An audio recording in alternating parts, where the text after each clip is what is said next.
In this video, I'm going to talk about how imagination is tied very closely to the arts. I'm sure most of you are well aware of what imagination means, the word itself, but just a quick summary or a briefing. Imagination is basically bringing things, ideas, visuals, or images together, and this is first created or constructed in the artist's mind itself. So, when it comes to the artist's imagination, it's usually in the form of visualizing, which stems from their head or maybe a feeling from their heart and soul and bones. I don't know why I feel like saying bones, but that too, which will in turn result in the proposed artwork that they are set out to create. Things can change during the creative process itself. I know I'm definitely someone who's guilty of that.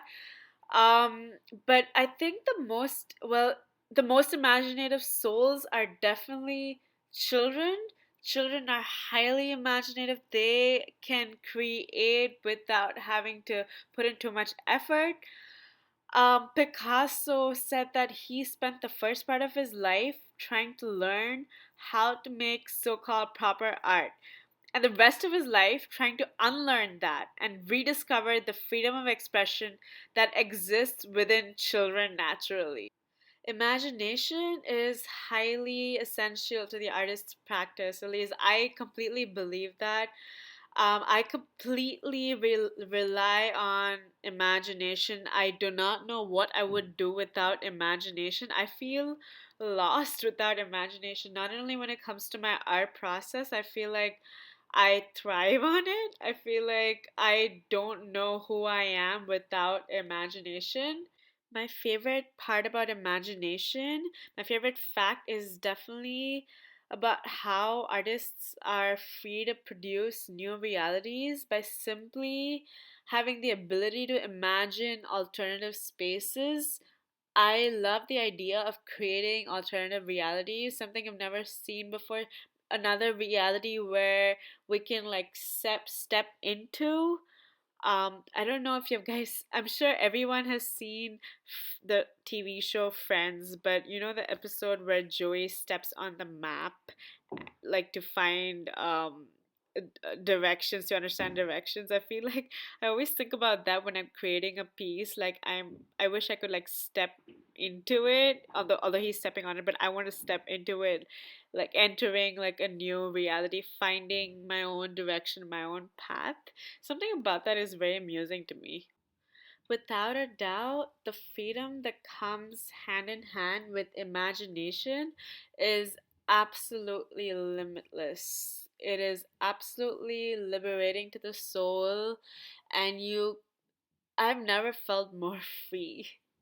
What's really amazing about the power of imagination is that it is powerful enough to take you to another place. It can take you home. It can transport you to a faraway land.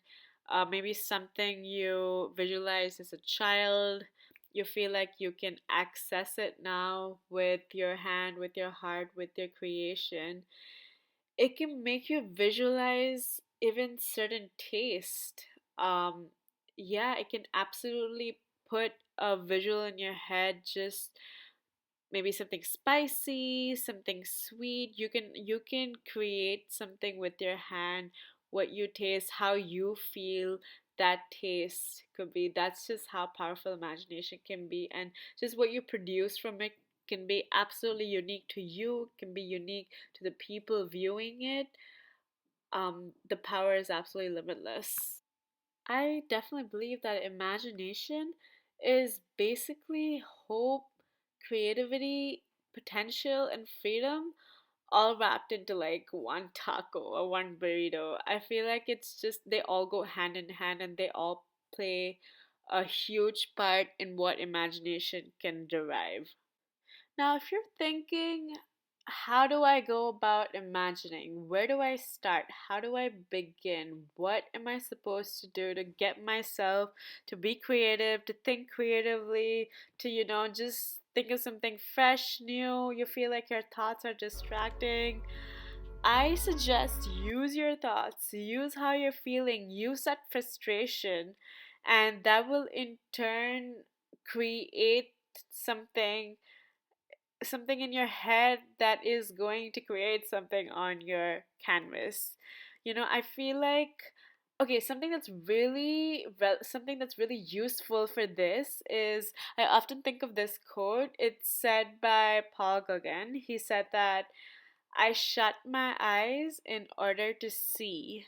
I think it is super useful to close your eyes and just wait. Just close your eyes for 5 minutes and then open your eyes, and the power of meditation itself will take you places. But just doing that just before you start with work, I do that sometimes. I find it extremely useful. Just like writer's block, there is artist block as well. I think just closing your eyes for a second or two, or a minute or two, would go a long way for sure. Maybe something else that could help is, I don't know how many of you are mothers. I am not, but they say that making up, how you make up stories to your children, just on the spot. You immediately want to get super creative to get them excited. I think making up a story can actually help. As soon as you make up a story, just jot it down, and that could actually hone your creative process. Also, changing up your routine, mixing up things you do on a day-to-day basis, changing your environment, maybe move spots. All those are extremely helpful.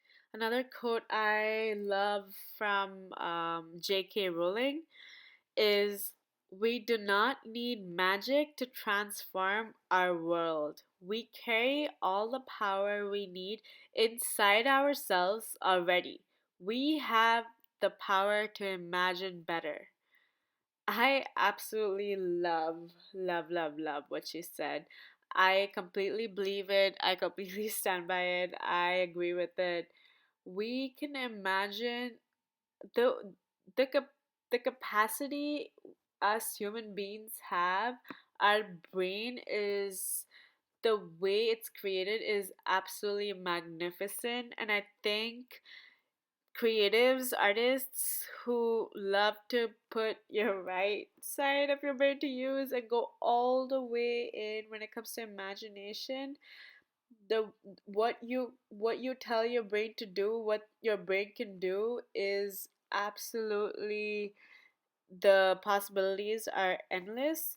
And I think all you need to do is open up your heart, open up your soul, open up yourself, and know that you can be unique. You can create more than you think you can. I know a lot of people, they just kind of like just want to step back, and they're like, you know what, I'm not an artist, I can't do this. But I feel like everybody is an artist. Everybody can imagine. Everybody, if everybody has the capacity to dream or daydream, or think of ideas, everybody is an artist. And I think what she said is absolutely spot on. We have the power to imagine better, better than, we don't need magic. I love Harry Potter also. Who doesn't? But yeah. I think my absolute favorite part, I know I have a lot of favorite parts, but I love the fact that imagination is somewhere you can be your truest, most authentic self.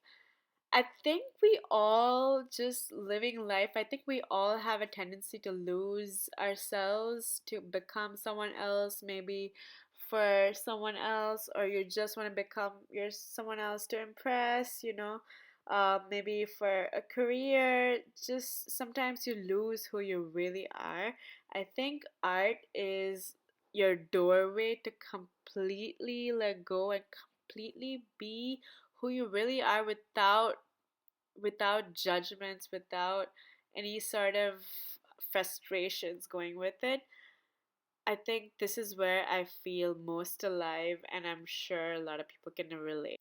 Thanks for listening and watching, guys. I did make an acrylic painting here. It is made on Canson paper. If you did enjoy this video, please subscribe. I swear to God, I have a lot of art to show you guys. So hope you enjoy and have a beautiful day.